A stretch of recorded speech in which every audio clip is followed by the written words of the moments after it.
Is this a hobby or a career? Hey everyone, I'm Matthew Cornwell with Get Taped here in Atlanta, Georgia, one of Atlanta's original audition taping services, which I co-own with my amazingly talented, beautiful wife and best friend, Brooke. And now on to our topic.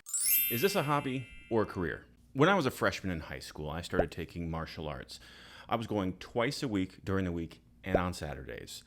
I was all in. So much so that I quickly rose through the belt levels and set a land speed record for getting my black belt. I eventually achieved Junior Master, which is a 4-3 black belt, all before I graduated college. Flash forward to the year 2018, and my instructor, Grandmaster Sergio Barriga, invited me to accompany him to a big event in Atlantic City that was nicknamed the Oscars of the martial arts world. Now, I had been out of practice for quite some time, and yet he still made me show off at a few of the seminars he was hosting. And let's just say my hamstrings and glutes were sore for, I kid you not, a year. Or maybe longer. What's my point? Well, first, always stretch out. But as it relates to acting, I'm presenting a metaphor that ultimately asks, is acting a career for you or is it a hobby? You see, when I was training 3 days a week in the realm of martial arts as a freshman, I was progressing fast. Not only that, but God forbid I had to use my skills in a street fight, which I didn't, I would have fared pretty well. Essentially, I was making a career out of the martial arts. But in 2018, for the better part of 15 years, I had been out of practice. I was not consistently practicing my martial arts skills. I mean, yes, I still knew the moves. It was like riding a bike, so I could fake it. But I was not ready for prime time. I was not ready to be on display in front of all these people. Martial arts was no longer a career for me. Heck, it wasn't even a hobby. And so my hammies, and maybe my ego, paid the price. So, if you want acting to just be a hobby, okay, fine. No judgment. Seriously.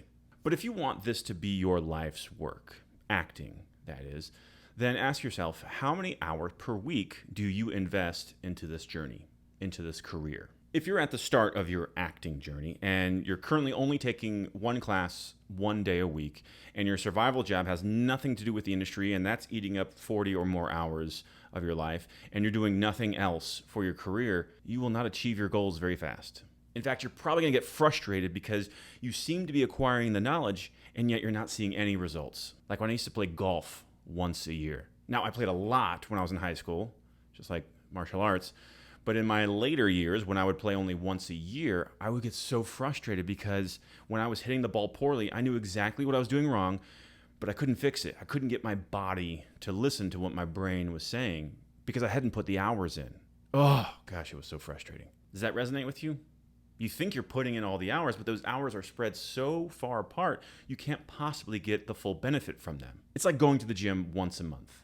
You get familiar with the equipment, but you're not actually making any progress. Or take going to college. If you were to only do one class per semester, do you think you would graduate in 4 years? 8 years? No. Which is why, as an actor, like any other skilled profession, you need to front load those early years with lots and lots of training. That is, if you want to see results. Now, of course, that means a lot of time and a lot of money. But every skilled profession requires that. Every single one.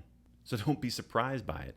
Be smart with your time and money, but don't think you can read a few books or watch a few YouTube videos and take one class and think that your monetary investment is over. Now, once you get your career going, you can expect to see your income level increase and your expenses decrease somewhat.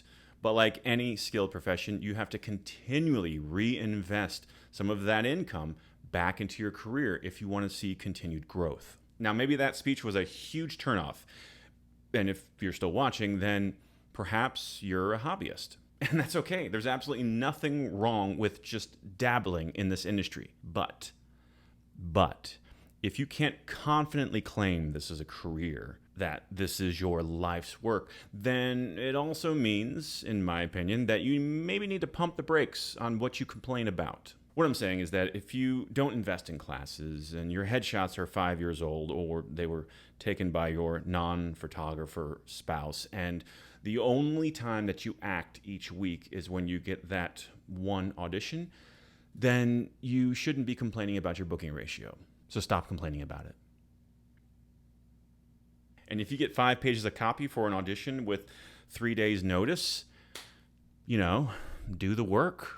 A hobbyist will hem and haw about all that dialoguing, having so little time to prepare. A career actor will close the door, turn off the phone, and get to work. Because if you want to be a series regular, for instance, and what career actor doesn't, then you better believe that there will be changes to the scenes overnight, or they might change your huge monologue between takes while shooting.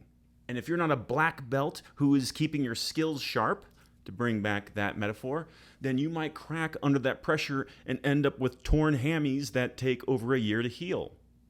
Again, there is room in this industry, especially here in the Southeast US, for both career actors and hobbyist actors. But just be honest with yourself about which category you fall under. If you want to make this a career, you can at any time, starting right meow.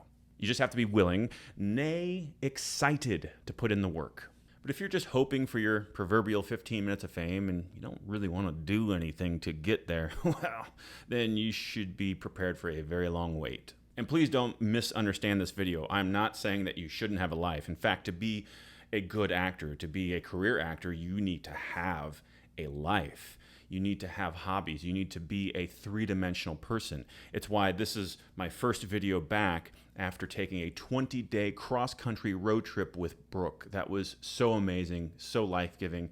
It reset me as a human and as an artist. And I'm also not saying that you shouldn't say no to things if you're a career actor. I say no all the time because I have boundaries, healthy boundaries, so that I don't let this career gain dominion over me, but instead I maintain dominion over it. But it can take a while to develop and maintain those boundaries. As always, I've brought up a topic that has many nuances that could be unpacked over many videos. So if you have any questions or comments, please leave them below or email us. That's it for now. Thanks for watching, and we'll see you on set.